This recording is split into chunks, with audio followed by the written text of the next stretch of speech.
United, are they... I'm not having this. Are they really in a relegation battle? No.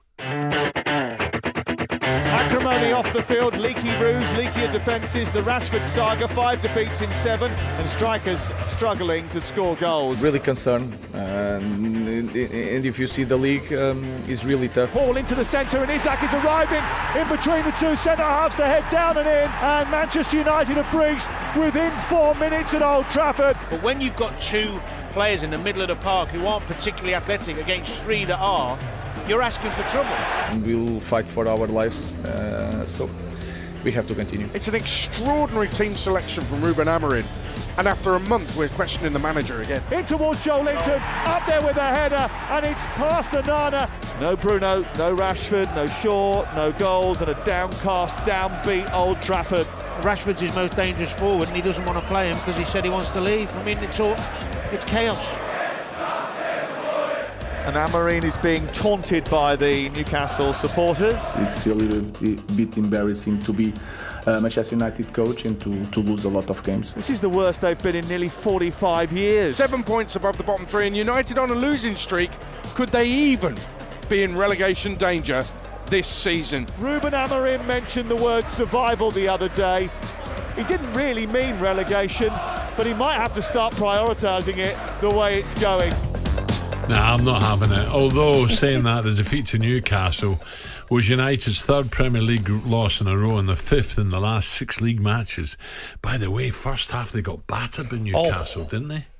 Ow, that's probably one of the most one-sided games, definitely seen this season, in the last few seasons.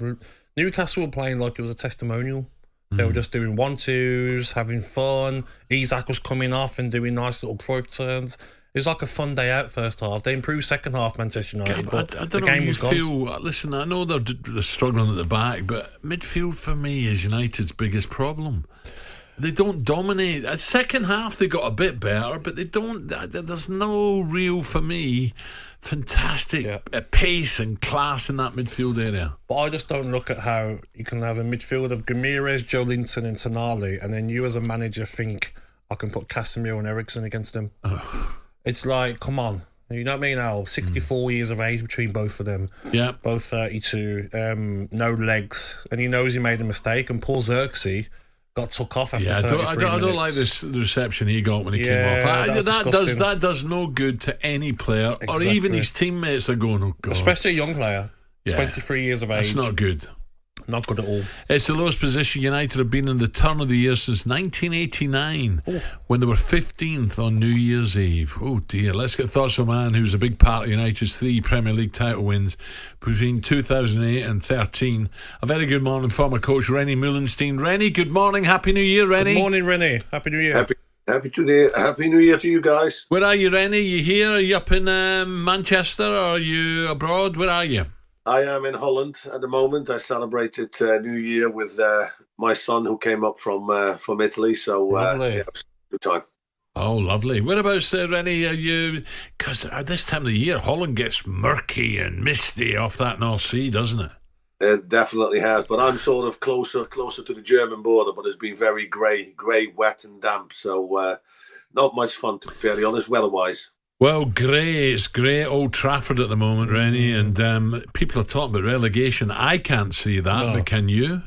No, I don't think so. I think I just looked at the table there, and I think it's only Crystal Palace that is 2 points below them who could overtake them, if United don't win, and they would win, and then there's a gap between 5 points. But no, I can't see that happening. But it is clear that it's interesting to think about how Amorim has really approached the job from the start, and looking in now after 11 games and see his thoughts now, because he said he wanted to make a kind of an immediate impact in terms of culture, identity, and that everybody could see a kind of a plan, whether you like it or don't like it. But we have to honestly say at this moment in time, there's nothing of that showing at the moment, which is worrying.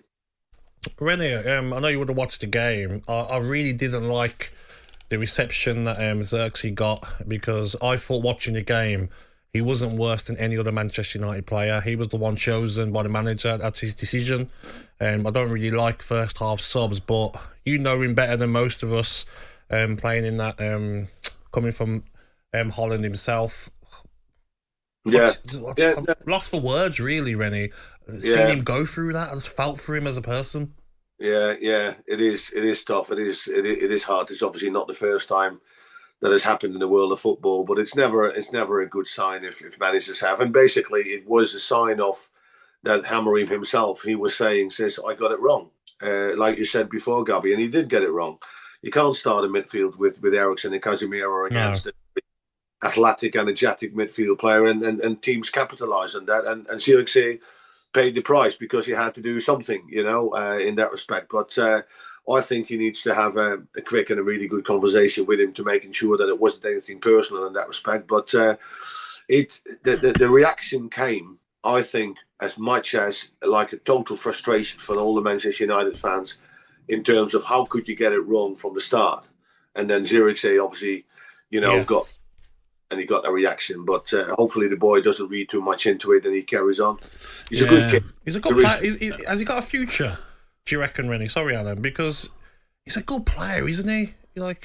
He is. He is a very good player. Had a very good season in Italy, Gabby. But if you honestly ask me on the spot, is he the real quality that we expect to see at United week in, week out? I think there's still, I'm not saying he can't get there, but I'm not totally convinced in that respect. Yeah, René, I don't know if it's me, but it's because I was a forward. I love to get quality service. I think United's midfield is toiling at the moment. I really do. I don't think there's enough pace in there. I know they've gone for a bit of experience, but it's not a Manchester United midfield that's going to get them up there in amongst the top 4 or 5.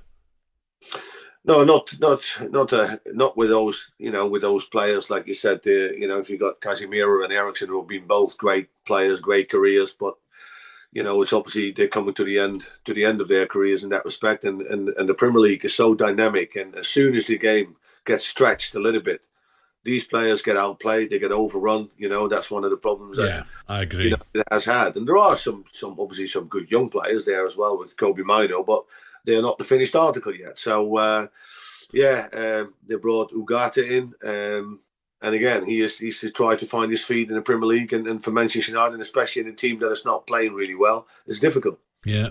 René, just a quick one. I've got to break. A little bit disappointed. I like him, Wayne Rooney, losing his job at Plymouth. It was never going to be easy down there. Neil Warnock told us earlier he needed someone with experience of that league, down there.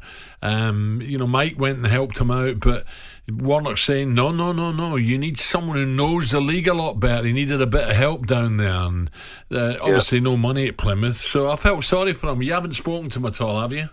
No, I haven't, but it is sad to see, because you want him to do well, because he has got a good football brain, but I think Neil is spot on.